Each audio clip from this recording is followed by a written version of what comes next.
네, 여러분들 안녕하세요. 시사타파의 심층구석 4월 28일 화요일 방송 시작하도록 하겠습니다.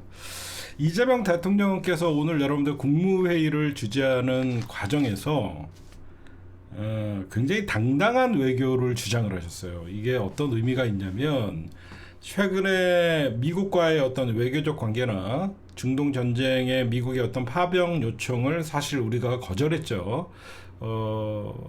유럽 국가들도 파병에 반대했고 우리나라도 그 유럽 국가들과 함께 올라타서 절대 파병을 하지 않았죠.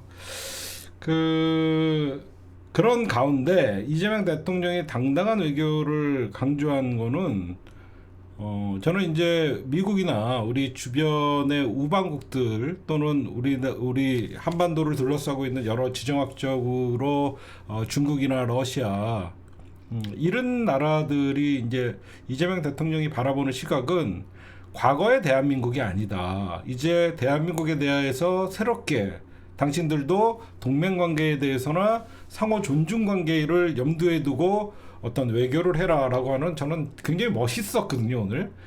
당당하게 외교를 해라. 이게 뭐냐면요. 우리가 이번에 전쟁을 겪으면서 여러 가지 우리가 이제 호르무즈 해협이 봉쇄되면서 다양하게 어떤 에너지 자원의 확보 문제나 어떤 주한 미군이 전략적으로 이제 한반도만 지키기 위해서 주둔하는 게 아니다라는 것들을 이제 모두가 이제 공감하고 그러다 보니까 이제는 우리가 자주국방 그리고 전시작전권 회수라는 이런 여러 가지 필요성을 많이 느꼈죠. 결국은 중동 전쟁 그리고 한반도의 지정학 리스크 여러 가지를 보면 세계 경제와 안보 구조적인 재편이 시작됐다라고 이재명 대통령은 보는 거예요. 그리고 이거는 미국에게 분명히 보여주는 거예요. 진짜 동맹은 여러분들 수직 관계가 아니라 상호 협력과 존중, 그 다음에 원칙을 지키는 관계가 정말로 오래 가는 거죠. 여러분들 친구 사이도요. 수평적이고 정말 허물없는 관계가 오래 가지. 우리들의 일그러진 영웅이나 이런 엄석대와 어떤 그런 반 친구들 간의 관계들은 결국은 파탄이 나거든요. 이런 것들을 보면 최근에 우리나라의 어떤 미국과의 외교적 보이지 않는 마찰들이 있어요. 최근에 쿠팡의 어떤 로비에 의해서 미국 공화당 의원들 뭐 50 몇 명이 대한민국 정부에다가 미국 기업을 탄압하지 말아라 라고 하면서 성명서를 보내고 그 다음에 최근에 통일부 장관 정동영 통일부 장관이 구성시에 우라늄 핵시설이 있다라는 그 발언 갖고 결국은 대북 정보를 제한하는 그런 조치를 취하고 여러 가지 이런 것들을 보면서 한미동맹의 특수성이 이제는 조금 보다 좋은 방향으로 개선돼야 된다라는 얘기를 이재명 대통령이 애써 직설적인 언어보다는 둘러서 얘기한 것이다라고 보여지고 이재명 대통령 오늘 저는 발언 중에 너무너무 그래도 제가 참 원하는 게 외국 군대에 왜 의존을 하냐? 외국 군대에게 우리나라가 왜 의존을 하고 외국 군대가 없으면 마치 우리나라가 당장 적화통일 같이 이렇게 불안감을 누가 조성하냐? 결국은 여러분들 우리나라는 주한미군이 없어도 세계에서 5위 군사 대국입니다. 스스로 얼마든지 자주국방을 할 수 있어요. 그럼에도 불구하고 대한민국의 이 친미 승배 사상을 갖고 있는 사대주의 이 틀딱보다라고 좀 하여튼 이 윤호개인 세력들과 함께하는 이 태극기 세력들이 아직도 미국 찬양을 하고 선동하고 부추기고 그러다 보니까 주한 미군이 철수하면 마치 우리나라의 국방이 무너지고 이런 거를 여태까지 반복적으로 하다 보니까 여러분들 우리나라가 군사력만 세계 5위 아니에요. 전 세계에서 여러분들 전쟁도 군사력으로 하는 거 아닙니다. 경제력으로 하는 거예요. 우리나라는 경제 10대 대국 안에 들어가 있고 군사력도 5위고요. 조선업 그러니까 비행기, 배 못 만드는 게 없어요.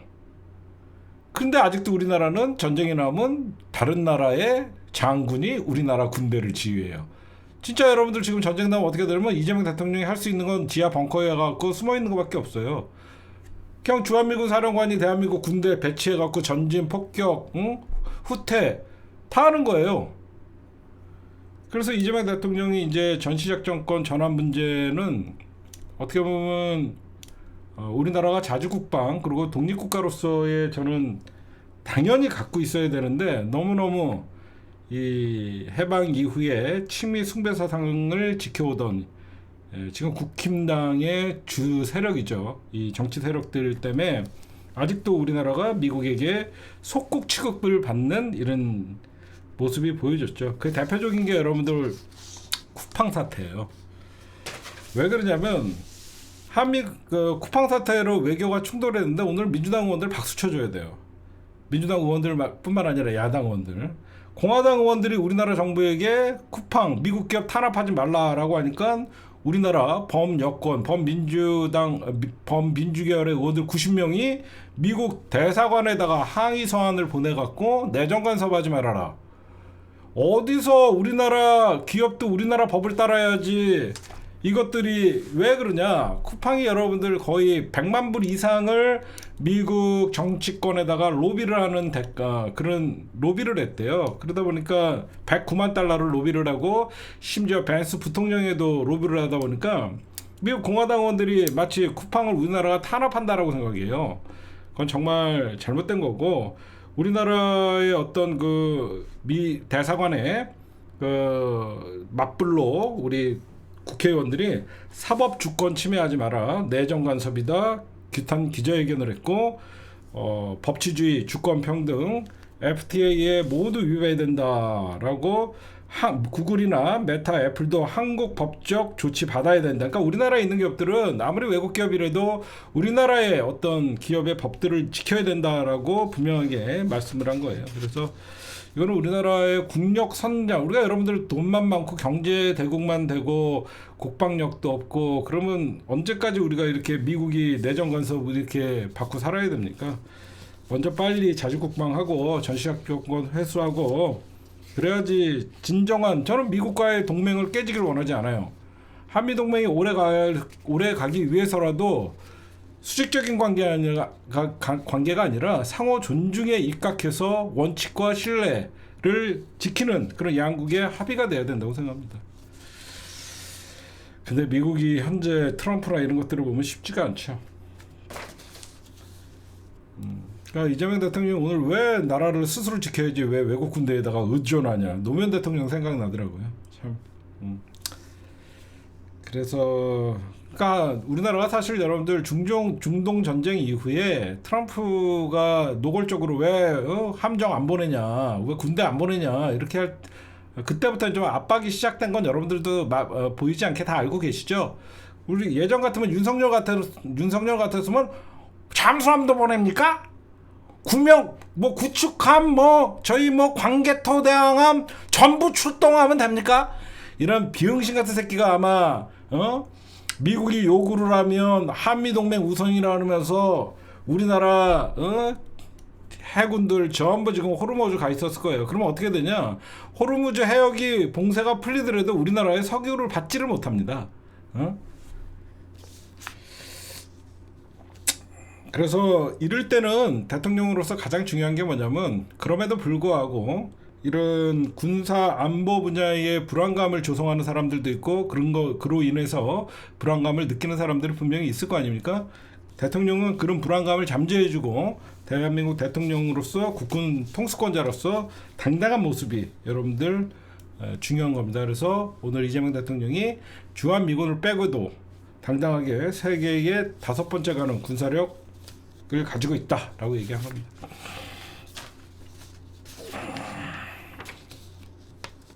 진짜 국가란 스스로 지켜야지 왜 의존하냐 이런 말도.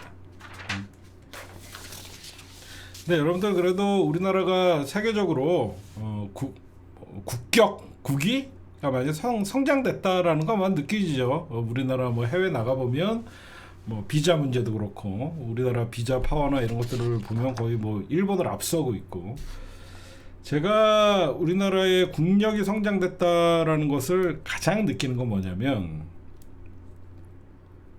과거에는 미국이 우리와의 관계를 장난치듯이 했어요.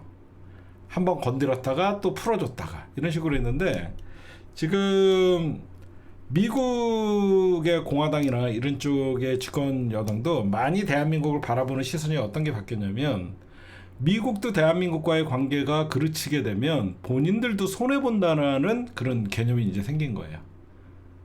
굉장히 중요하죠. 예전에는 우리나라가 국제 경쟁력이나 세계의 핵심 자원 부품들이나 이런 산업 전반적인 것들이 없었잖아요. 그때는 미국이 사실 우리나라에서 미국이 가져갈 게 없었단 말이에요. 그렇죠? 미국에 다 있는 거예요. 우리나라에 뭐 특별히 뭐 한국에서 뭐 가져갈 게 뭐가 있겠어요. 그냥 중국과 러시아 경기하려고 우리나라에 주한미군 투입시켰죠. 근데 지금 어떤 게 있습니까? 미국도 지금 우리나라의 어떤 핵심 부품, 반도체나 이런 중요한 부품들이 미국에 들어가지 않으면 미국 경제도 타격을 받고. 그러니까 과거와 다르게 미국도 대한민국과의 관계가 나빠지면 미국도 손해본다는 시대가 이제 열린 거예요. 응? 여러분들이 보셔도 그러죠. 과거같이 우리나라가 미국에게 내세울 게 아무것도 없었단 말이에요. 그냥 미국의 일방적인 한미동맹의 어떤 일방성이 있었는데, 이제는 미국도 우리나라와 뭐 관계가 불편해지면 미국도 얻을 수 있는 게 없는 거죠. 왜 그러냐면 나중에 우리나라 진짜로 제가 딱 한 6개월 정도 대통령 된 다음에 주한미군 다 나가라, 38선 우리가 관리하겠다, 라고 해버리면 주한미군 철수하면 여러분들 가장 손해보는 게 미국이잖아요. 그렇잖아. 주한미군 철수하면 가장 아쉬운 건 미국이에요. 우리나라 아쉬울 거 없어요. 그러니까 자네들 절대 주한미군 철수 안 합니다. 저는 방위비 분담금이나 이런 것들도 결국은 대한민국 국내 정치를 이용해서 쟤네들이 일방적으로 우리나라가 군사, 외교, 안보, 한미동맹 이런 수구 세력들에 의해서 그 정권이 흔들릴 수 있는 것들을 이용해서 미국이 천문학적으로 여태까지 방위비 분담금이라고 하면서 지네가 얻었잖아요. 저는 나중에 평택 미군기지 사용료 받아야 돼요. 왜 우리 땅에서 지네가 마음대로 군대가 주둔하면서 왜 사용료를 내지 않고 오히려 우리나라가 주한미군 방위비를 분담합니까? 말도 안 되는 짓거리잖아요. 안 그래요? 평택 그거 우리나라 땅이잖아요. 왜 지네가 10원 안 내놓고 돈 냅니까? 나쁜 놈의 새끼들. 네, 그 다음에 오늘의 이재명이었습니다.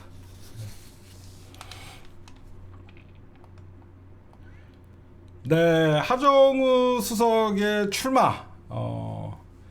여러분들이야 뭐 안심하고 그냥 처음부터 보셨죠. 이거는 대통령이 하수석 넘어가면 안 돼요라고 할 때 하수석이 어떤 사람이길래 대통령실에서 안 놔주려 그러지?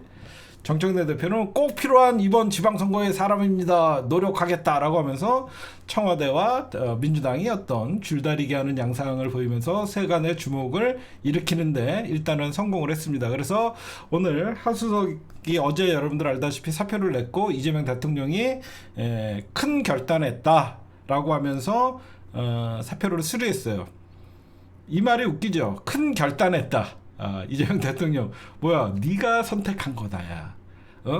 계속 저것들이 이재명 대통령을 선거법으로 걸라고 하니까 하수석 큰 결단했다라고 하면 하수석이 스스로가 선택한 게 되니까 어떤 대통령의 선거 개입이나 이런 쪽에서는 시비를 걸 게 없겠죠. 여러분들은 뭐 하수석이 나올 줄 알았죠. 제가 왜 하정우 수석의 출마를 굉장히 좀 정치인들은 그냥 국회의석 하나 정도 전재수 의원의 지역구를 차지하려고 생각하는데 저는 그렇게 보지 않고 제가 어제 잠깐 말씀드렸죠. 민주당이 여러분들 앞으로 국힘당과의 싸움에서 총선 물론 대선 이런 중요한 선거에서 지지하려고 하면요 부산만 잡고 있으면 돼요. 그쵸? 잘 생각해 보시면 우리가 중원 싸움도 잘해요. 수도권 싸움은 우리나라 민주당이 훨씬 유리해요. 지난 총선에서도 여러분들 알다시피 16개 지역구 중에서 전재수 의원 하나 이기고 나머지 15개를 뺏겼어요. 만약에 민주당이 10석을 더 갖고 왔다 그러면 국힘당은 100석 이하로 무너졌습니다. 그러면 우리가 우리 민주주의의 바탕을 실어서 얼마든지 우리 뭐 여러분들이 원하는 4년 연임제의 개헌, 권력구조의 개헌뿐만 아니라 여러 가지 할 수 있는 것들이 많았어요. 그리고 늘 대선 때마다 부산이 뒤집힌다 아닌다 이걸로 대선의 승패가 가렸어요. 사실 부산과 마산은 야성이 굉장히 강한 지역이었죠. 그렇죠? 결국은 김영삼의 3당 야합이 결국 부산도 저 빨간당으로 넘어가는 역사적으로 굉장히 슬픈 순간이 됐었죠.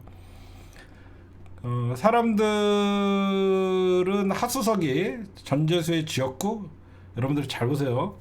어떤 분들이 이런 얘기를 하더라고요. AI 3대 강국을 만든다고 하면서 하수석이 청와대에서 일해야지 왜 내려갔냐, 이런 얘기를 합니다. 이재명 대통령의 플랜은요, 무서울 정도로 치밀해요. 보면 뭐가 치밀하냐, 국회의원 배지 하나 지키려고 하수석을 내보는 게 아니에요. AI의 거점이 부산으로 만들기 위함이에요. 왜 그러냐, 부산이 여러분들 알다시피 항만, 조선, 바다를 끼고 있기 때문에 그래서 이재명 대통령이 전재수 장관에게 해양수산부를 옮기라고 하는 겁니다. 해양수산부를 옮겨서 부산에 민주당 세력이, 그러니까 민주당이 부산에서 여러 가지 AI 산업 공장의 부산이 중심이 되고 제2의 다시 해양수산부가 활기를 띠게 되면요, 부산을 절대 뺏기지 않아요. 여러분들이 보셔도 우리가 부산만 앞으로 호남같이 이기지는 못하더라도 부산에서 우리가 6대4 싸움만 한다라고 해도 절대 저들에게 다시는 정권을 뺏기지 않습니다. 그쵸? 진짜 생각해보세요. 우리가 부산에서 6대4의 싸움만 하더라도 호남에서 완승을 하고 우리 저쪽에서 부산과 TK, PK에서 이김으로써 우리가 늘 박빙 51대 49의 선거판이 됐는데, 부산에서 6대4만 싸워도 절대 지지 않아요. 그렇게 하면 어떻게 돼요? 부산이 뭔가 거점이 있어야 되는 거예요. 부산에 여러분들 솔직히 보면 집값은 해운대나 이쪽에 거의 서울의 강남에 버금가는 집값이 올라가 있고, 부산의 젊은이들은 일자리가 없어서 다른 데로 떠나고, 부산의 현실이 그래요. 제가 보면 그래요. 엄청나게 부산도 여러분들 빈부의 격차가 제가 내려갈 때마다 느끼는데, 초고층 아파트들이 들어선 해운대 지역과 저쪽 뭐 감복동인가 이쪽으로 해갖고 또 저쪽은 엄청나게 이제 낙후가 돼 있고, 이런 부산을 살리려고 그러면 일단 공공기업인 해양수산부가 옮기고, 그 해양수산부 중심으로 하정우는 여러분들 알다시피 하정우가 AI 강대국 넘버 3로 만든다라고 해서 이재명 대통령이 영위로 했잖아요. 국회에 있으면서 얼마든지 여러분들 입법으로 필요한 것들을 청와대 수석실에서 어떤 초안을 만들어 놓고 밑그림을 이미 만들어 놓고, 이제는 국회에 들어와 갖고 여기에 어떤 제안 사안이나 입법 사안으로 통과시키게 되면 부산이 AI의 역점이 될 수가 있겠죠. 그렇죠? 그러니까 호남이나 이쪽에서 AI가 결국은 세계 앞으로 지배는 AI가 되잖아요. 응? 호남만 하는 게 아니라 부산도 여러분들 이것저것 하면 되는 거잖아요. 그래서 저는 하정우 수석의 이재명 대통령의 큰 그림은 단순히 국회의원 한석 가져오려는 게 아니라 부산을 민주당 진짜 텃밭같이 만들려고 그러면 얼마든지 할 수 있다라는 거예요. 제가 이재명 대통령이 늘 놀라운 게 뭐냐면, 이재명 우리가 늘 여러분들 선거할 때마다 TK, PK는 저쪽이다. 근데 여러분들 제가 봐도 PK는 노력하는 거에 따라서 얼마든지 바뀔 수 있는 지역이거든요. 근데 우리가 늘 PK를 포기해요. 근데 아깝게 포기해요. 어떻게 아깝게 포기하냐? 늘 이기다가 역전당한다든가, 막판에 보수 결집이라고 하면서 아깝게 국힘당에게 내준다든가. 그럼 뭐 때문에 그래요? 저는 하정우 수석의 부산에 여러분들이 이제 그 전재수 의원의 지역구를 간 거는요, 부산 정치인들의 물갈이의 신호탄이라고 생각합니다. 부산 바뀌어야 돼요. 제가 이 바닥에서 2012년 13년부터 지켜봤지만요, 허구한 날 박재호, 전재수, 김영춘 사람이 거의 15년 20년 동안 바뀐 적이 없어요. 안 그래요?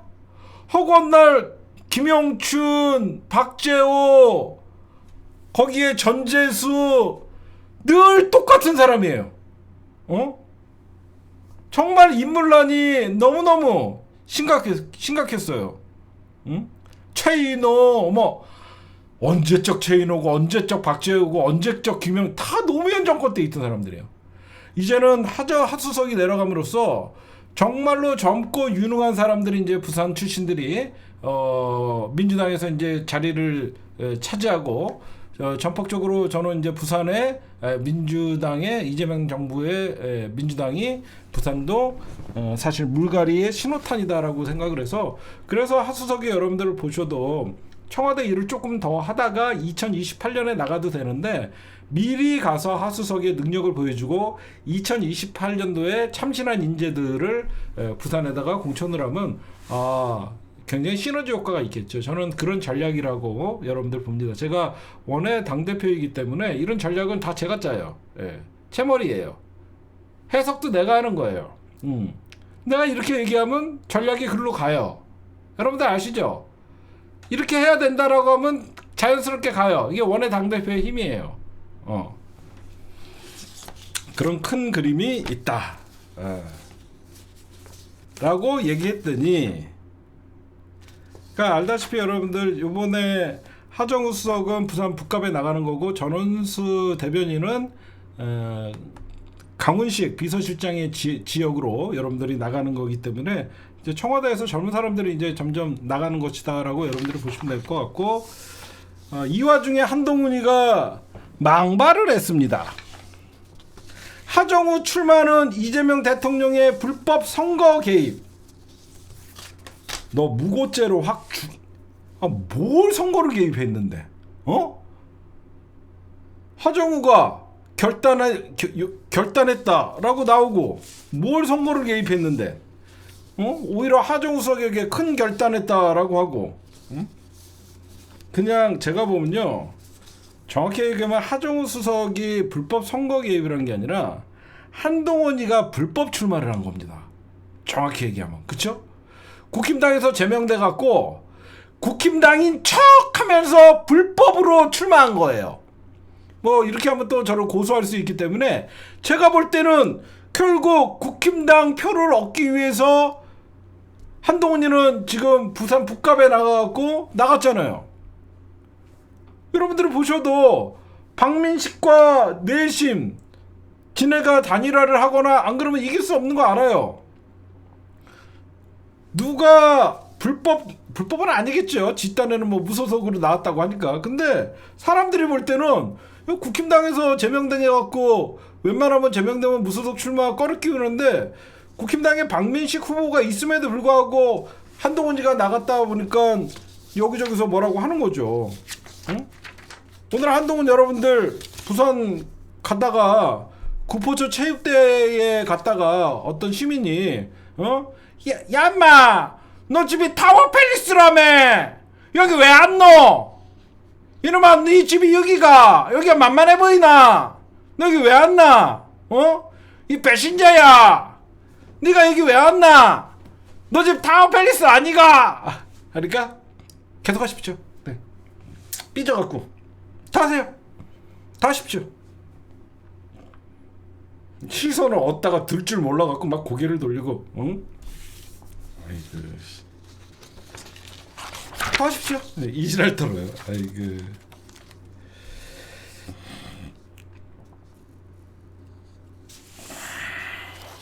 이럴 때는요 한동훈이가 여러분들 왜 정치 초짜인 줄 아세요? 너 집이 타워 팰리스 아니가? 막 그럴 땐 진짜 여러분들 좀 정치를 하고 시민들과 스킨십을 하려고 그러면요 죄송합니다 잘 좀 봐주십시오 죄송합니다 이렇게 하면서 고개를 숙여야 되는 거예요. 다 하세요. 다 하세요. 비아냥거리는 거거든. 그쵸? 비아냥거리는 거잖아. 비아냥거리는 거잖아. 다 하세요. 냅두십시오. 냅두십시오. 여러분 냅두십시오. 이지랄 떨면서. 아이고. 오늘 나 한동훈 때문에 또 웃었잖아. 하정우 수석이 출마한다고 하니까 이재명 대통령과 내 대리전이 됐대요. 하정우 수석이 나가니까 자기가 이제 이재명 그러니까 자기 체급을 키우기 위해서 하정우는 이재명이 보냈다. 나를 잡기 위해서 연명하고 있네. 응? 너 박민식이랑이라 야 이재명 대통령과의 대리전이 아니라 니네 윤어게인끼리 싸우는 거 아니냐? 나는 제일 여러분들 웃긴 게 뭔지 아세요? 한동훈이가 마치 반윤 같은 반윤의 선두에 서서 한동훈이가 까불고 있는 게 제일 웃깁니다. 누가 뭐래도 한동훈이는 윤석열의 황태자예요. 네가 윤석열이나 건희 누나 아니었으면 어딜 네가 법무부 장관을 하고 국힘당의 당대표를 하고 비대위원장을 하고 누가 뭐래도 한동훈이는 윤석열의 황태자입니다. 이제 와서 응? 마치 윤석열과 자기는 결이 다르다 말 같은 소리를 해야죠. 응? 하정우 출마로 이재명 대통령과 한동훈의 대리전이 아니라 윤어게인끼리의 싸움이에요. 아무도 그렇게 생각하지 않습니다.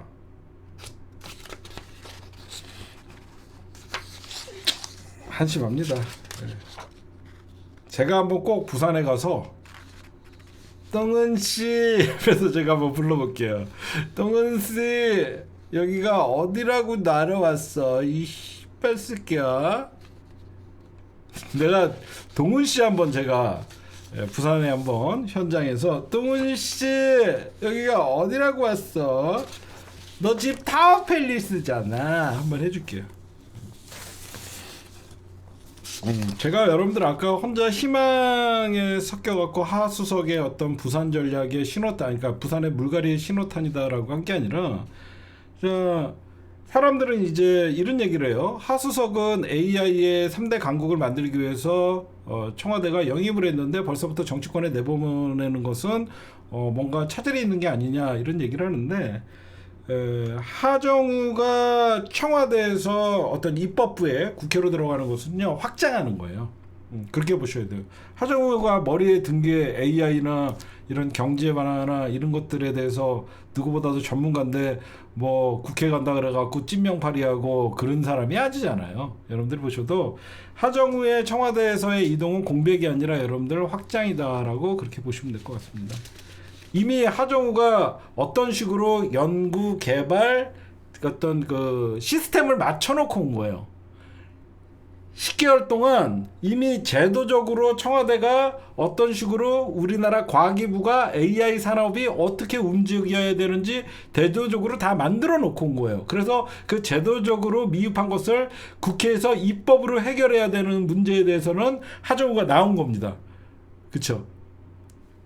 그렇게 보시면 여러분들이 이해하시면 될 것 같아요. 그래서 부산이 이제 AI 출발의 거점이 되는 것이다. 이렇게 여러분들이 보시면 될 것 같습니다.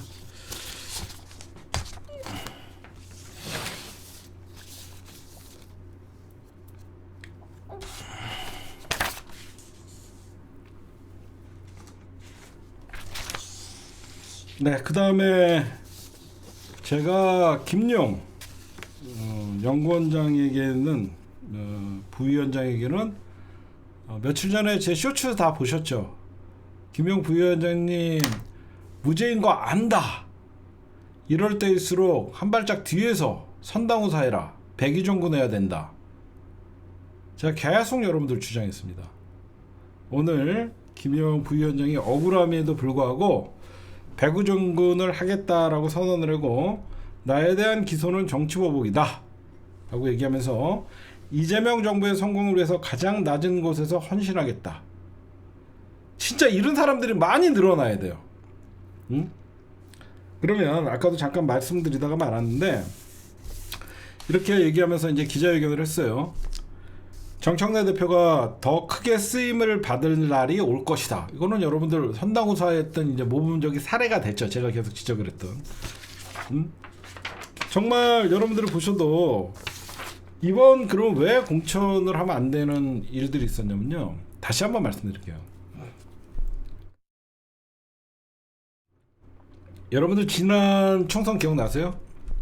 제가 양문석 공천한다고 난리를 쳤습니다. 제가 개인적인 감정이나 그런 거 다 떠나서 양문석 공천하면 양문석은 이길지 몰라도 다른 지역에 개판된다 그랬어요. 그게 뭐냐면요. 선거는요. 가장 영향이 많이 오는 데가 어디냐면 수도권이랑 부산이에요. 수도권 부산.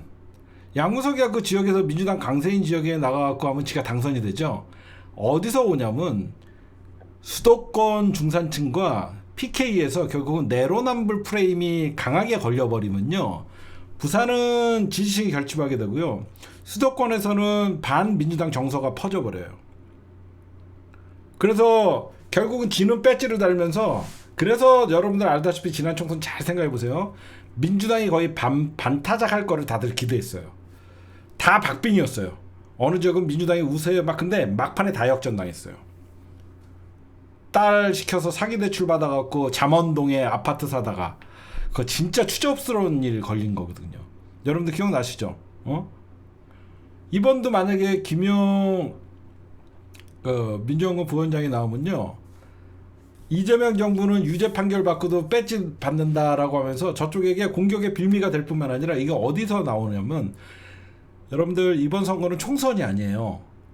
지역 구석 구의원, 시의원, 도의원, 한마디로 그 동네에서도 사실 민주당이 얼마나 지금 국정 운영을 하면서 여러 가지 공격을 많이 받는데, 그런 공격의 빌미가 하나하나 제공될 때마다 여기저기서는 아우성이 나와요.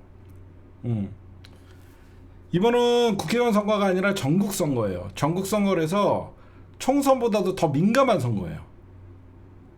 그쵸? 이번에는 총선보다도 굉장히 민감한 전국 선거인 지방 선거예요. 그래서 이번 선거는 아무리 김용을 공천해라라고 하는 국회의원들이 뭐 70명이 줄 서고 80명이 줄 서도, 이번에 여러분들 현직 국회의원들이 지방선거 뛰는 거 아니잖아요. 현장 사람들은 이거 공천하면 안 된다라고 다들 얘기를 해요.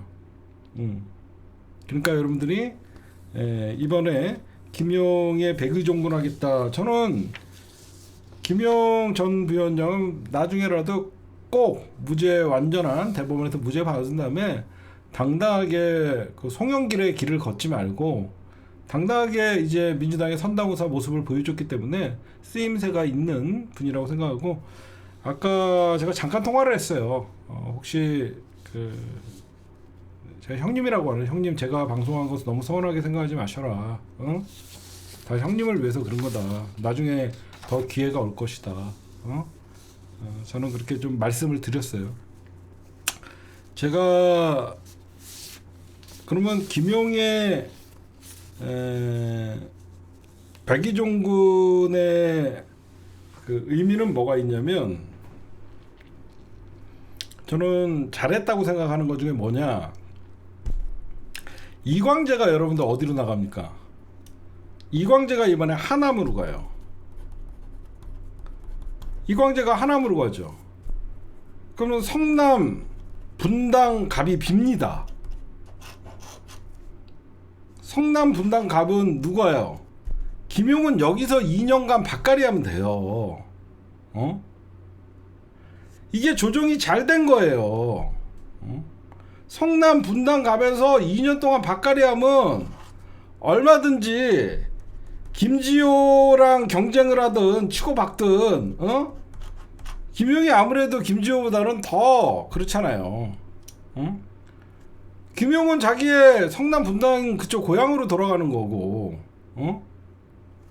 그렇기 때문에 힘든 싸움이라도 얼마든지 김용이 이쪽에서 2년 동안 밭갈이하고, 제가 볼 때는 김지호보다는 훨씬 김용이 낫죠.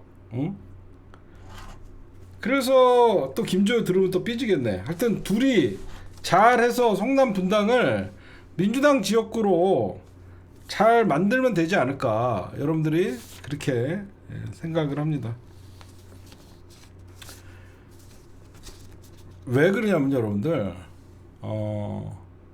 아무리 검찰의 조작해서 이제 다 드러나고 있잖아요. 그래도 우리나라는 한번 여러분들 유죄 판결 받으면요, 그냥 그게 평생 유죄가 되는 거예요. 제 사건도 그렇잖아요. 저는 폭행형 한 적이 없다라고 아무리 해도 손톱 맞았다 그러고 맞지도 않은 거 맞았다 그러고, 결국은 나중에 법정에서는 어떻게 나옵니까? 저도 다 그런 것들 위증죄로 저도 고소고발 지금 생각을 하고 있어요. 근데 결국은 나중에는 최종적으로는 저한테 유죄가 떨어져요. 그런 것들이, 그러니까 법에서는 한번 이렇게 판결을 나게 되면 내가 아무리 아니라 그래도 법에서는 그 인정이 되는 거예요. 그래서 결국은 김용 같은 경우에도 무죄 판결을 받고 2심까지 유죄가 나왔기 때문에 결국은 대법원에서 상고를 해서 대법원에서 받아들여야 될 거 아닙니까? 하여튼 그런 것들도 있다, 여러분들. 저도 재판 받으면서 억울한 게 얼마나 많았겠어요. 야, 이게 참 아무리 말을 해도 들어주지 않는구나. 그래서 저도 억울하지만 법원의 판결을 뒤집으려면 재심 청구를 해야 되고, 저것들이 어떤 그 조작을 했다라는 거를 우리가 밝혀야 되고, 재심 청구가 쉬운 것도 아니거든요. 하여튼 뭐 잘 된 것이다라고 좀 보여주고요. 쉽지가 않아요 이번에. 아니면 그럼 여러분들 요거 좀 얘기할게요. 이거 좀 예민한 건가? 요거 한번 얘기하면, 왜 그러면 여러분들 지금 찐명팔이 하는 거나 이런 사람들이, 제가 저번에 한번 이런 말씀을 드렸죠. 대통령은 준비된 사람이었어요. 이재명 대통령은 참 제가 보면 성남시장부터 본인은 더 높은 권력을 잡고 싶어 했고, 그런 권력에 의해서 자기는 준비된 대통령의 수업을 했다라고 저는 생각하는데, 주변 사람들은 사실 그 유능한 인재나 이런 사람들보다 변방에서 이재명과 같이 정치를 시작했던, 저는 솔직히 이런 얘기하면 그렇지만 그렇게 유능한 사람들이 많지는 않았던 것 같아요. 근데 지금 왜 이렇게 찐명팔이 하면서 이런 사람들이 대거 국회에 들어오려고 그러고 지방선거 때 대거 들어오려고, 그러니까 권력을 좀 잡으려고 하냐 봤더니, 2028년도에 이제 정청래 대표가 연임을 하게 되면 사실상 자기들에게 공천을 주지 않을 거라는 불안감이 있나 봐요. 저번에도 제가 말씀드렸죠. 정청래는 모든 선거를 경선으로 한다라고 얘기를 했는데, 자기네들이 국민들과 주권자들에게 잘 보여갖고 당당하게 선거를 치러야 되는데 그렇게 하지 않는다는 것이죠. 그러니까 자기네들이 마음에 들게 이번 지방선거가 끝나자마자 결국은 민주당의 전당대회에서 아마 자기네들이 김민석 총리가 거기에 올라탔는지 아니면 김민석이 빠질지, 근데 제가 보면 결국은 정청래를 반드시 끌어내야만 자기네들의 공천권이 어느 정도 보장된다라고 생각해서 전당대회가 제2의 아마 민주당이 이번 지방선거보다 전당대회가 더 치열할 거랍니다. 대통령이 몇 년뿐만 아니라 대통령이 몇 년 앞을 내다보고, 저는 그냥 한 세기를 저는 내다보고 정치를 하죠. 저는 10년 주기의 정치를 좀 보면서 이렇게 분석을 하고, 우리 대통령은 차기 정도 보시는 거고, 저는 한 10년 정도, 한 세기 정도, 강산이 한번 바뀔 때 정도, 한 세기는 100년이지만 저는 한 10년 주기로 보면서 하는 거고요. 그래서 지금 사람들이 이제 평택이, 어제도 잠깐 설명드렸는데 평택이 주목받고 있죠.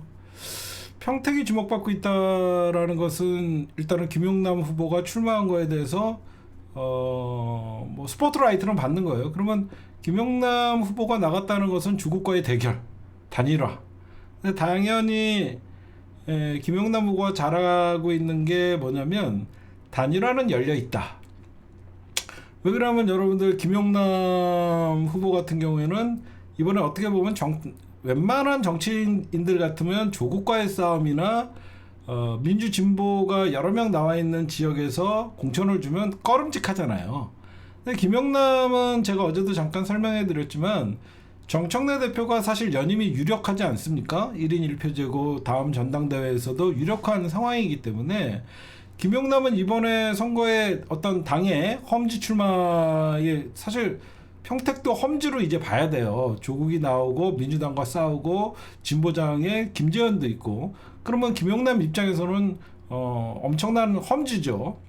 거기에 출마하면 당의 요청사항을 거부하지 않고 흔쾌히 쓰라 그래서 평택에 출마한 자체가 김용남에게는 또 선당 후사가 되는 것이고, 거기서 조국 대표와의 어떤 단일화 과정에서 어떤 뭐 나이스하게 단일화가 이루어진다라고 하면 김용남도 선당후사의 선례가 되는 것이고 2028년도에 공천권을 가지고 있는 정청래와 뭐 또 새로운 최고위가 구성이 되겠죠.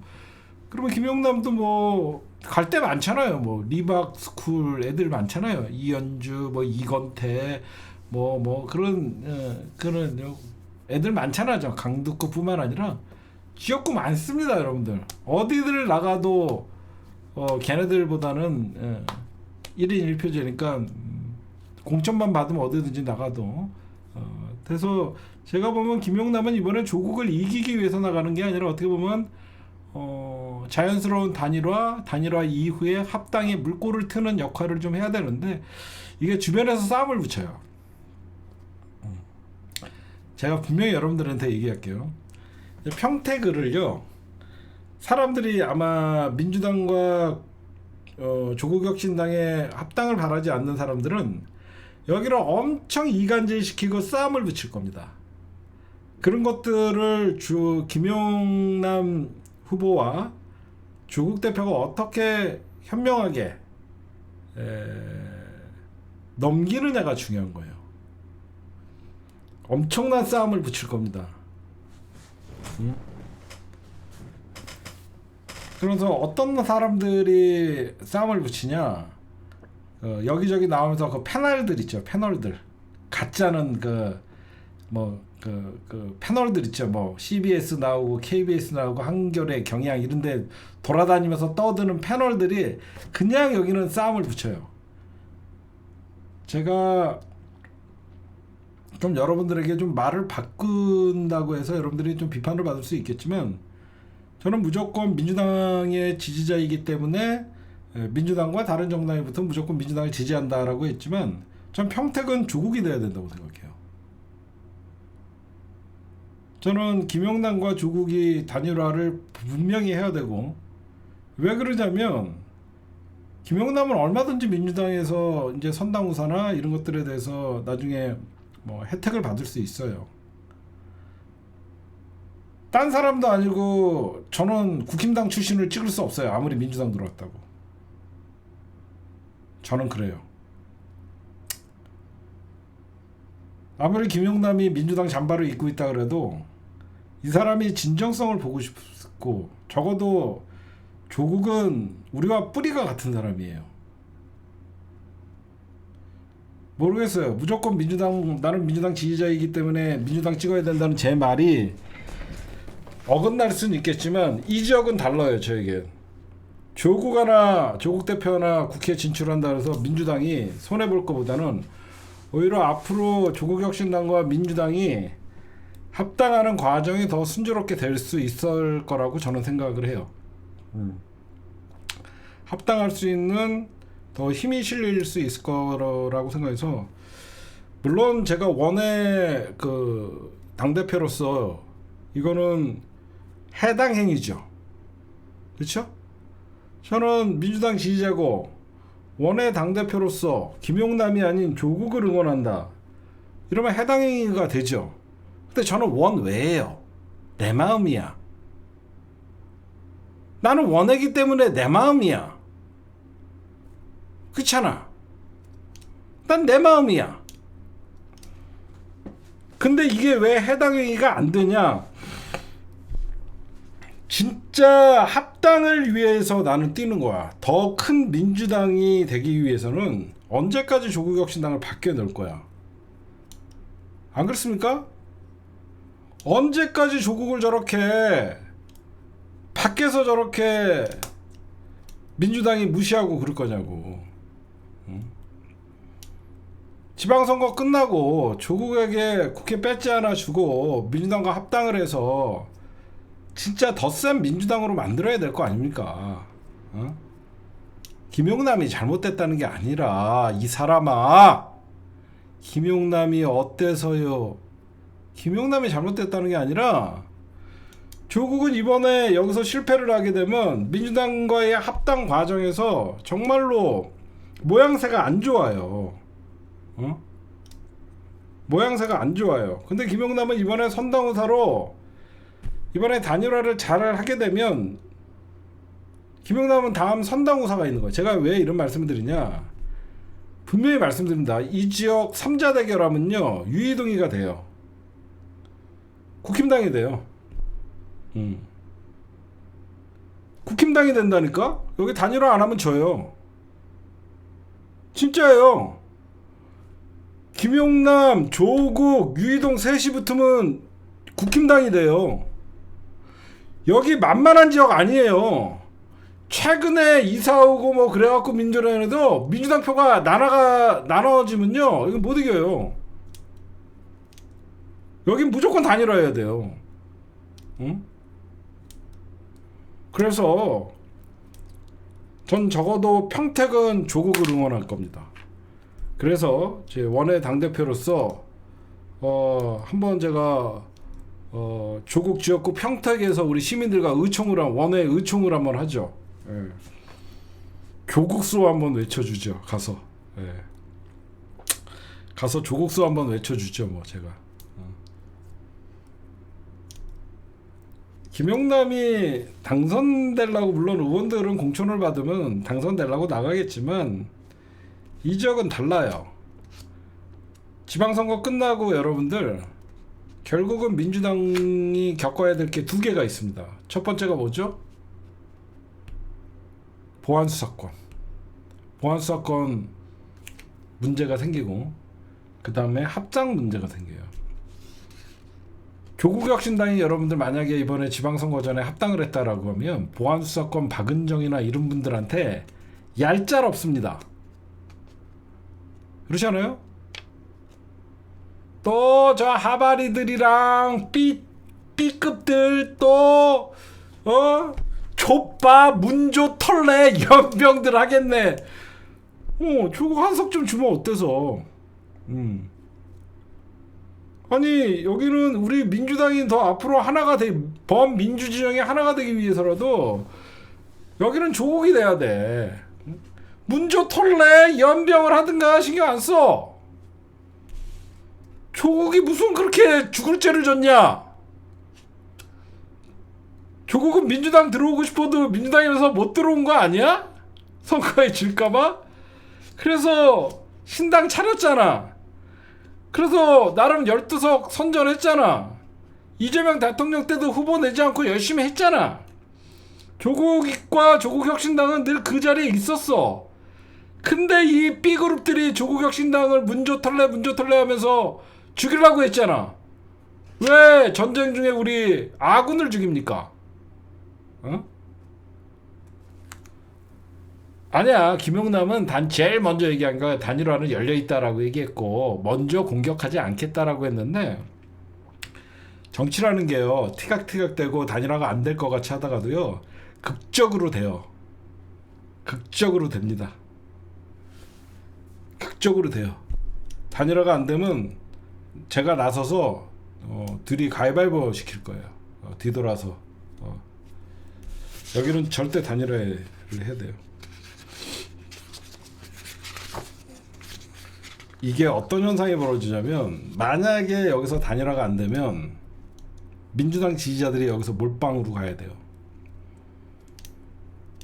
아무리 김용남이 국힘당에서 민주당으로 넘어왔다 그래도 김용남을 찍을 수는 없다. 난 해당 행위라도 나는 국힘당에서 넘어온 김용남을 찍을 수는 없다.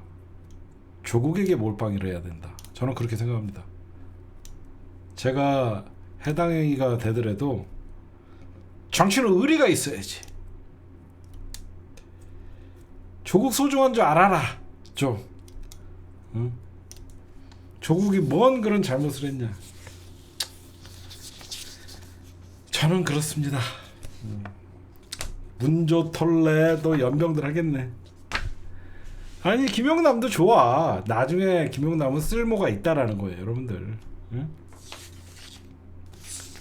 그 다음에 민주당이 여러분들 덧컷 유세단 시즌2를 가동한다고 합니다. 단장은 박주민 의원이 덧컷 유세단의 단장인데, 사람들이 착각하고 있는 게 있어요. 뭐가 있냐면 2016년 정청래 의원이 만들었던 덧컷 유세단은요, 컷오프 된 사람들이 모인 게 아니에요. 컷오프 됐지만 더 컸으면 하는 사람들이 모여서 그 컷이라는 말이 컷오프가 아니에요. 더 컸으면 하는 유세단인 거예요. 그래서 아마 이쪽은 또 뭐 재밌게 어떻게 할 것 같아요. 이럴 때는 여러분들, 제가 왜 여기서 이간질이랑 평택은 싸움이 좀 많이 시끄러울 것 같냐면, 조국 대표나 김용남 후보도 서로 먼저 연대의 말을 꺼내기는 사실 쉽지는 않아요. 그렇죠? 계속 여론조사를 돌려보고 그러다 보면 국힘당 유이동이 아마 막판에는 좀 치고 올라오게 되면 이게 삼자 대결을 하면 불안해질 수가 있거든요. 그럴 때 선거 연대나 이런 것들이 얘기가 되고 그렇겠죠. 근데 3자 대결에도 조국이 아마 이길 수 있을 것 같기도 해요. 민주당 지지자들이 투표만 잘하게 되면. 그래서 제가 조만간 이 조국 대표 선거운동하는데 한번 좀 가서 민주당 원외위원장으로 격려 좀 하고 올라오고요. 한 잔 사드리고 오겠습니다. 예.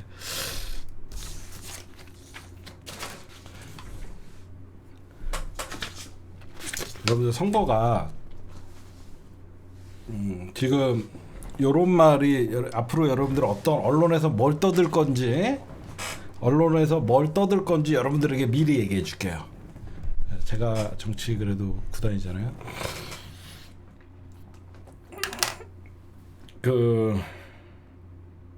이제 앞으로 민주당 지지자들이나 민주당 어떤 평론하는, 민주당을 위한다 그러면서 평론하는 사람들이 어떤 말들이 나오냐면, 물론 저도 그런 얘기를 한 적이 있어요. 선거는 생각보다 타이트할 수 있다. 저쪽에서 막판에 지지층이 결집될 수 있고, 사실 2018년 때의 상황보다 뭐 좋지 않다, 뭐 이렇게 얘기하는 사람들인데, 그쪽은 그렇게 얘기하는 사람들은 한 면만 보는 거예요. 지금 제가 말씀드리는 거는 여러분들 자신감을 갖고 선거운동하라는 거예요. 선거운동을 하지 말라는 게 아니라, 그 사람들이 얘기하는 근거가 뭐냐면 2018년 때 여러분들 문재인 대통령의 지지율이 80%였어요. 무슨 말씀인지 아시겠어요? 문재인 대통령에게 뭐라고? 현수, 그게 공격입니까? 알았어. 너 오라. 너 오라. 그러니까 2018년도에 문재인 대통령의 지지율이 한 80% 됐어요. 그때 남북 관계가 엄청난 그 남북과 북의 어떤 그 기대치가 되게 높았어요. 그래서 선거가 우리가 되게 유리하다고 생각했죠. 2018년 잘 생각해 보세요. 그래서 우리가 거의 다 이겼어요. 근데 부산이나 이쪽에서는 서울, 부산은 깨졌죠. 왜 그랬을까? 그때는 대통령의 지지율이 지금의 이재명 대통령의 지지율보다 10% 높았고, 어떤 국제관계나 이런 남북관계도 되게 그 분위기가 좋았어요. 근데 그때보다는 지금이 어떤 대외적인 그 모습이나 대통령의 지지율이나 어떤 남북관계나 어떤 중동 전쟁이나 이런 모든 것들을 보면 녹록치가 않죠. 그럼에도 불구하고 왜 이번 선거가 더 유리하냐? 여러분들 그걸 봐야 돼요. 그 당시랑 지금의 민주당 상황만 비교하면 그때가 2018년이 좋았죠. 근데 지금은 그 당시에는 국힘당이 탄핵을 이겨내고 도전하는 선거였어요. 그나마. 국힘당은 지금 아예 윤 어게인 세력과 윤 어게인 세력에서 벗어나지 못해서 국힘당 자체가 지리멸렬한 상황이에요. 그때는 2016년 박근혜 탄핵 이후에 살아나는 시기였단 말이에요. 지금은 윤석열 재판이 진행 중인 상황이에요. 그래서 저쪽은 지금 복구가 안 돼요.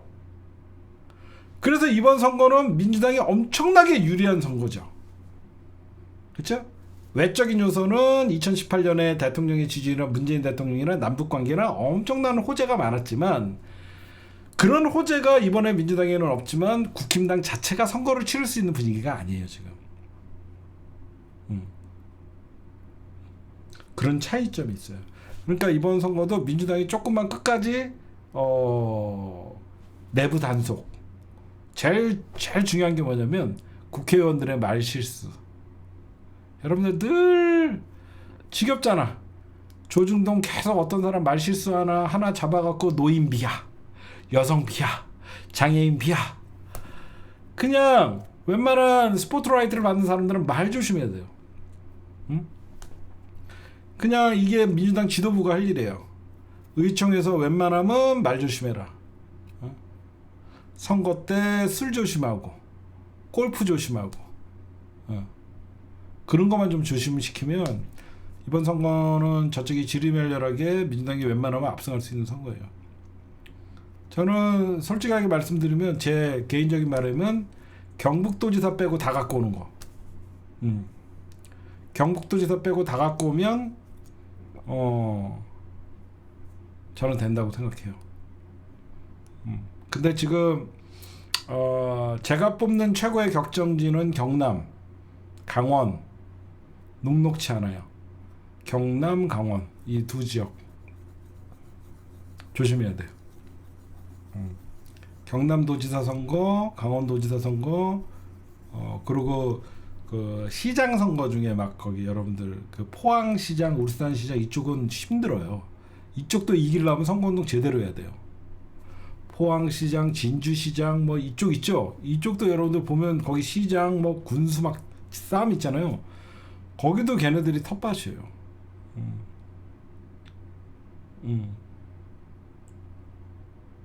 제가 김영남이 나쁜 사람이라고 하는 게 아니라 김영남은 넥스트가 있다라는 거야.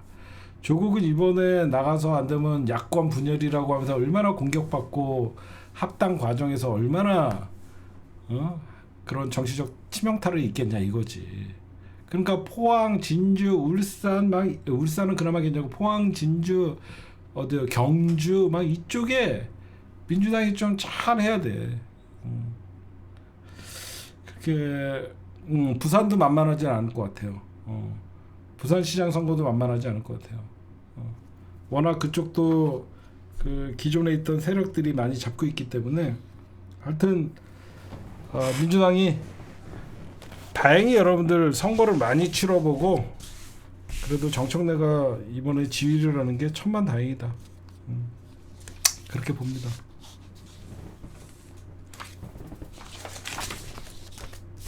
네, 오늘의 주요 뉴스였습니다.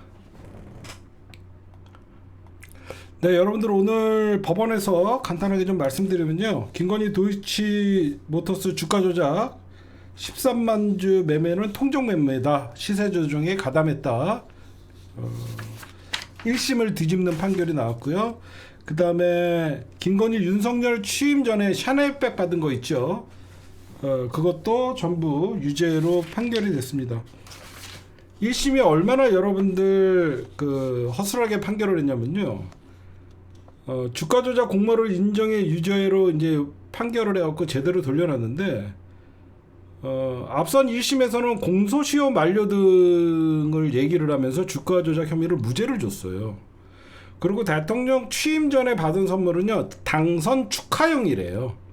이런 황당한 말 같지도 않은 걸로 1심에서 김건희에게 면죄부를 줬던 겁니다. 이게 왜 이게 그러나 비판을 받아야 되냐. 이거 서울고법 형사 15-2부 재판장 신종호였어요. 28일 김건희에게 징역 8개월을 선고한 1심을 파기하고 징역 4년을 때렸습니다. 물론 김건희에게 부정적인 얘기, 범죄로 심각한 거 다 입증한 거 좋았어요. 근데 이게 검찰의 구형과 재판부의 선고가 이 양형의 차이가 너무 낮다라는 거예요. 무슨 말씀인지 아시겠죠? 재판부가 판결을 잘했어요. 뭐냐? 1심 재판부는 통정매매를 포괄일죄, 그러니까 1차 주가 조작과 2차 주가 조작을 하나로 봐갖고 유죄로 본 거예요. 항소심에선. 근데 1심에서는 그걸 따로따로 분리해서 보면서 이거는 공소시효가 지났다라고 하면서 무죄를 줬던 건데, 2심에서 이거를 포괄로 1차 주가 조작과 2차 주가 조작을 포괄로 봐서 판단한 거는 정말 잘했어요. 그런데 어떻게 이게 4년밖에 안 주냐 이거죠. 이렇게 하면 최순실이 얼마나 억울하겠습니까? 얘는 주가 조작뿐만 아니라 국정농단을 넘어서 대한민국의 V0였잖아요. 물론 양평고속도로 문제나 지금 여러분들 너무 실망하지 말라고 얘기하는 겁니다.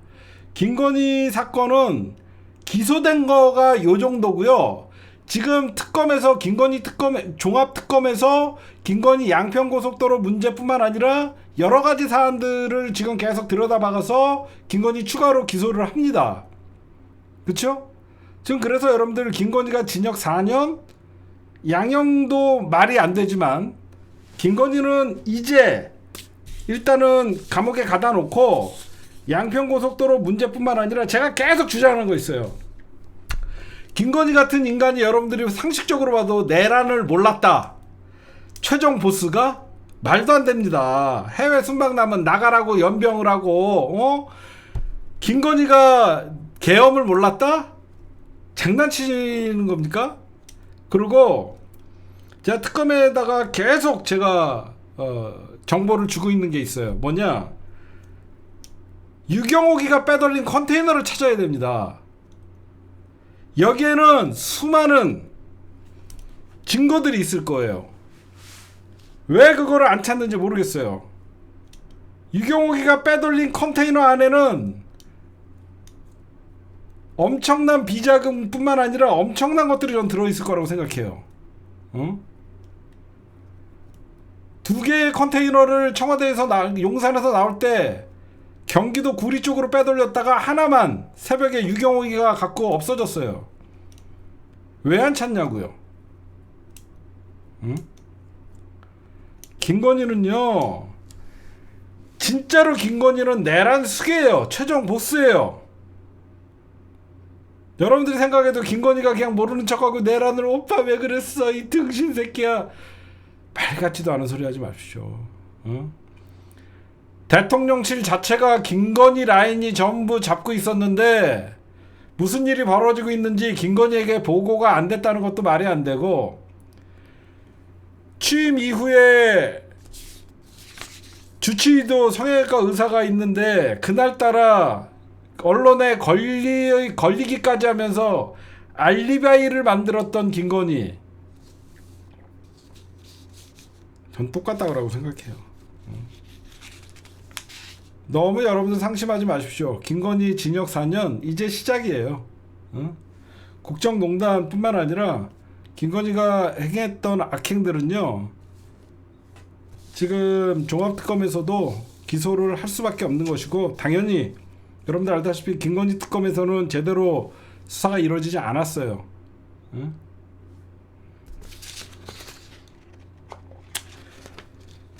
너무 속상해하지 마십시오. 양평고속도로뿐만 아니라 김건희는 무기징역 또는 사형시켜야 돼요. 그 다음에 구형량에 비해서 턱없이 낮은 어떤 선고는 유감이죠. 지금 4년에 벌금 5천만원. 여러분들 이거 한번 봅시다. 김건희 재판의 1심을 맡았던 이 봐주기 재판, 누가 봐도 이거는 봐주기 재판이었고, 이제 김건희의 도이치모터스 주가 조작이 유죄가 나옴으로써 이제는 우리는 책임 추궁을 해야 되죠.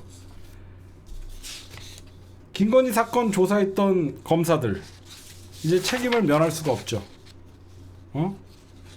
안 그래요? 김건희를 여러분들 봐주기 하면서 무죄 선고해줬던, 무혐의 처리해줬던 검찰, 이창수, 조상원, 얘네들 가만두면 안 됩니다. 전부 피의자로 전환해갖고 당장 구속시켜야 돼요. 검찰 이래놓고 여러분들 검찰에 보안수사권을 주자고요?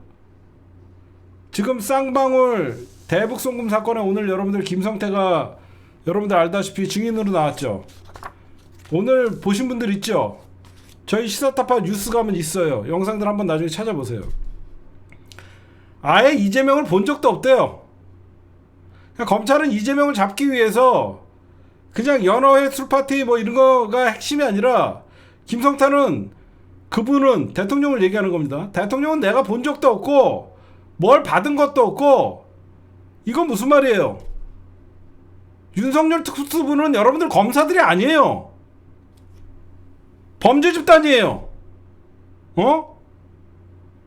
이제 와서 다 털어놨습니다. 오늘 검찰이 잔인하게 자기 주변 동생의 남편 모두를 전부 구속시키고 자기가 흔들렸다. 지가 다 얘기했어요.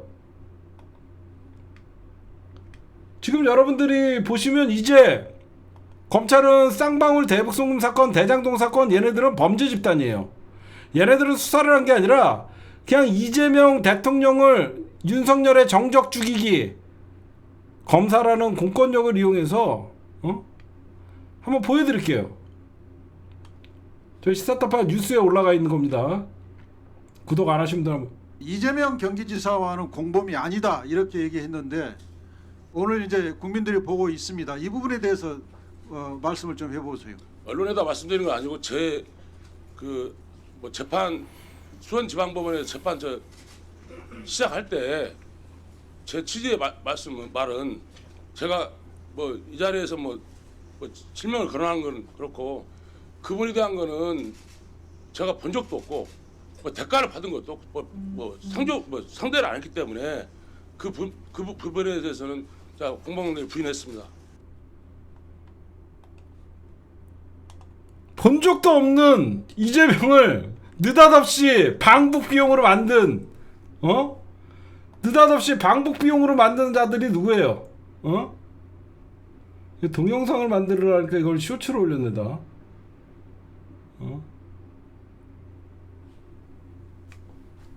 여러분들 지금 여기서 쌍방울 연어 파티 그게 아니에요.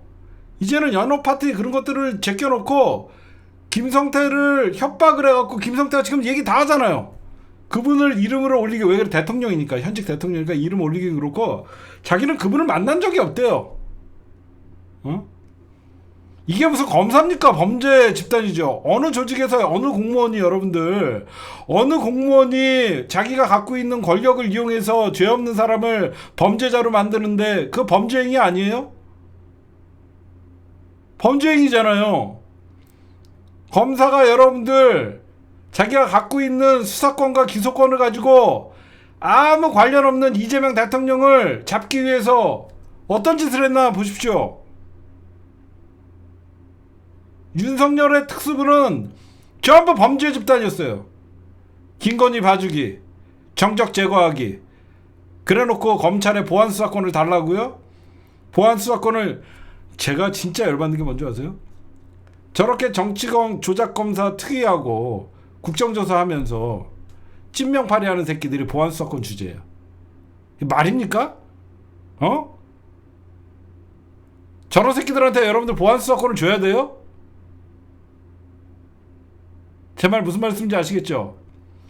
저렇게 억울하게 당한 이재명 대통령이 수사권을 갖고 장난친 놈들이 현존하고 있고 아직도 검사 집단으로 있는데 찐명파리하는 새끼들이 보안수사권 주자고 하는 게 이게 말이냐고요, 그게. 우리 앞으로 여러분들 6월 지방선거 끝나자마자 보안수사권 절대 주면 안 된다고 싸워야 되죠. 전당대회에 싸워야죠. 큰 전쟁이 2개가 남아있어요. 그 고비를 넘겨야지 진짜 10월 달부터 수사권 없는 검찰, 반성하는 검찰을 볼 수 있어요.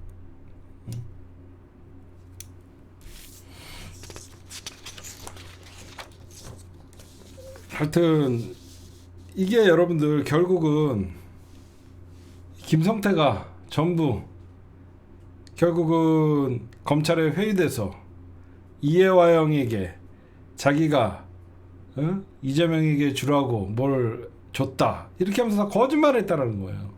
다 밝히는 거예요 지금.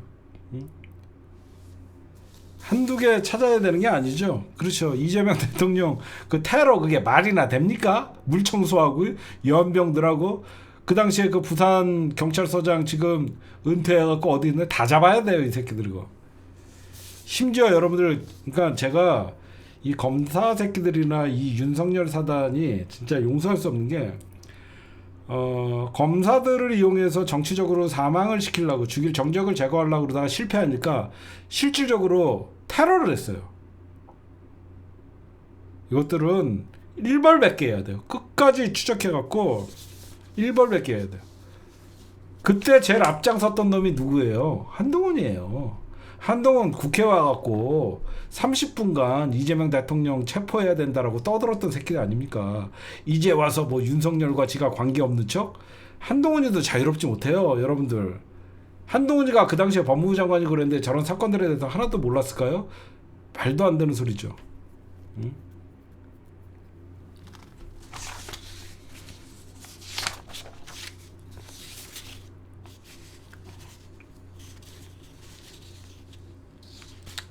아마 그러니까 저도 오늘 보면서 김성태가 말을 너무 조리 있게 못한다 그런 느낌은 있었고 이 사건은 아마 그러니까 재판 진행 중인 사건이잖아요. 제가 보면 이 공소를 유지할 수 있을까? 왜 여러분들 공소 취소라는 얘기가 나올 것 같아요? 아니 증인들이 검찰이 쓴 조서나 법정에서 얘기했던 게 지금 다 뒤집혔잖아요. 그럼 뭐죠? 여러분들 걱정하지 마십시오. 제가 늘 얘기하죠. 국조다음 뭐다? 특검이에요.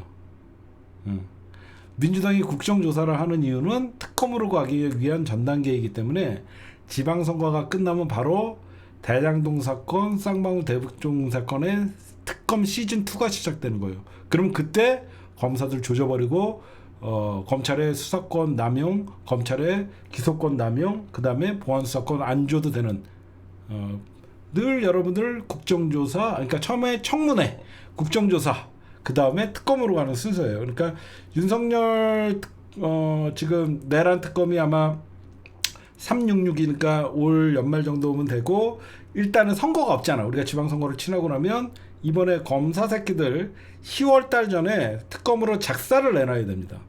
지방선거 끝나자마자 제가 알기로는 정청래 대표가 국조의 결과를 가지고 이제 특검을 출범시키게 되면 이재명 대통령에 관한 대장동 사건, 대북송금 쌍방울 대북송금 사건, 그 다음에 서해 공무원 조작 사건, 피살 사건 이 세 개를 특검으로 하게 되면 10월달 전에 검사 새끼들 진짜 검찰 개혁은요 검찰을 구속시킬 수 있는 그런 나라가 돼야 됩니다. 사건을 조작하고 없는 사건 만들어내고 온갖 불법을 다 저질러도 옷 벗고 정관예우 받고 이런 사회가 무슨 민주주의 사회입니까? 안 그래요? 아니 이런 집단이 있어요? 공무원 중에? 자기 직위를 이용해서 사건을 조작하고 은폐하고 협박하고 진짜 모든 걸 거짓으로 조작했는데 그냥 사과도 한마디 안 하고 그냥 옷 벗고 검찰에서 나가면 변호사 개업해갖고 정관 예우 받아갖고 떼돈을 벌고 이게 무슨 정의가 있고 이게 무슨 올바른 사회예요? 말도 안 되죠. 말은 특수부인데 범죄 집단이에요.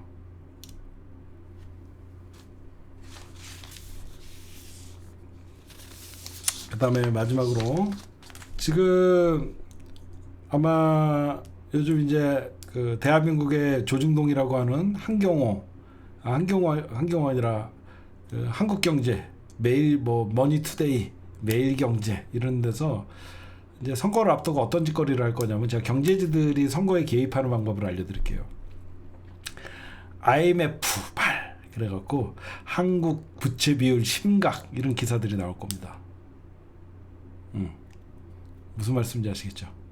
선거를 앞두고 민주당을 흔들기 위해서 국제통화기금 있잖아. 우리나라가 여러분들 IMF라는 공포가 있어요. 우리나라 국민들이 한번 겪었기 때문에. IMF, 한국의 재정 전망, 그래갖고 한국 국가 부채 급증, 위험 신호, 이 지랄 떨 거예요. 너도 나도. 이게 여러분들 제가 오늘 어떤 기사를 보면서 이거 굉장히 여러분들에게 꼭 말씀을 드려야 되겠다라고 얘기한 게, 국가 채무와 국가 부채를 구분할 줄 알아야 돼요. 국가 채무는 국가가 여러분들 채권을 발행하거나 여러 가지 바로 차입을 하거나 외환을 차입하거나 바로 갚아야 되는 돈을 국가 채무라고 해요. 이거는 진짜로 우리나라가 바로바로 갚아야 되는 돈. 국가 부채는 뭐냐면 우리가 경제 성장률에 비해서 앞으로 더 나가야 될 돈들이 더 어떻게 될지 모르는 거. 그러니까 예상되는 돈이에요. 그러니까 그걸 부채 비율로 잡아요. 근데 윤석열 정부에서는 어땠냐면 국가 부채 비율을 줄이기 위해서 내수가 죽는데 재정 확장 정책을 쓰지 않다 보니까 그 국가 부채 비율만 유지하느라고 경기가 굉장히 식어버렸었어요. 그렇죠? 완전 경기가 바닥을 기었어요. 여러분들 국가 부채가 늘어난다고 마냥 나쁜 건 아니에요. 왜 그러냐면 우리나라는 여러분들 알다시피 수출 성장세나 재정 지속 가능성, 그건 무슨 말이냐면 우리나라는 여러분들 갑자기 우리나라가 내수가 망가지고 완전 그렇고 국가의 세수가 펑크가 나고 막 그런 심각한 상황이 아니잖아요. 계속 우리나라의 무역 수지 흑자는 늘어나고 우리나라가 성장력이나 앞으로 잠재적 성장력, 성장 능력, 그다음에 수출 여러 가지를 보면 우리나라가 지금 비관적이 아니잖아요. 그렇기 때문에 우리나라의 국가 부채가 여러분들 현재 한 50 몇 %예요. 우리 2026년 기준으로. 그러니까 2026년 기준으로 54.4인데 5년 후에 2031년에 63.1%까지 상승한다라고 하면서 지랄들 할 거예요. 지금은 54.4%인데 5년 후에는 63.1%까지 상승한다. 그리고 마치 우리나라 국가 부채 비율이 되게 심각한 것 같이 얘기하는데 OECD 국가들 평균이요 100%가 넘어요. 100%가 넘어요. OECD 국가들의 국가 부채 비율이 109예요. 109. 한국은 50% 중반을 유지해서 가장 건전한 국가 부채를 유지하고 있어요. 그런데도 IMF에서 한마디 하면 한국경제, 머니투데이, 매일경제 이런 새끼들 막 떠들어요. 마치 이재명 정부가 포퓰리즘, 돈 퍼주기 이런 거 하는 것 같이. 그러니까 여러분들 이런 거에 속지 말아라. 선거 때만 되면 늘 민주정부가 권력을 잡으면 부채, 퍼주기, 포퓰리즘 이런 거 갖고 공격을 해요. 이놈들도 아마 그런 거 똑같이 할 거예요. 근데 우리나라는 우리 재정도 건전하고 성장이 지속성이 있고 대외 무역 수지도 굉장히 양호하고 다른 나라들과 비교할 때가 아니다라고 여러분들에게 말씀을 드립니다. 늘 그런 식으로 경제지의 조중동, 한국경제, 머니투데이, 매일경제인가 이 새끼들이 항상 그렇게 끼어들어요. 네, 오늘 제가 준비한 심층분석 녹화는 여기까지만 하도록 하겠습니다.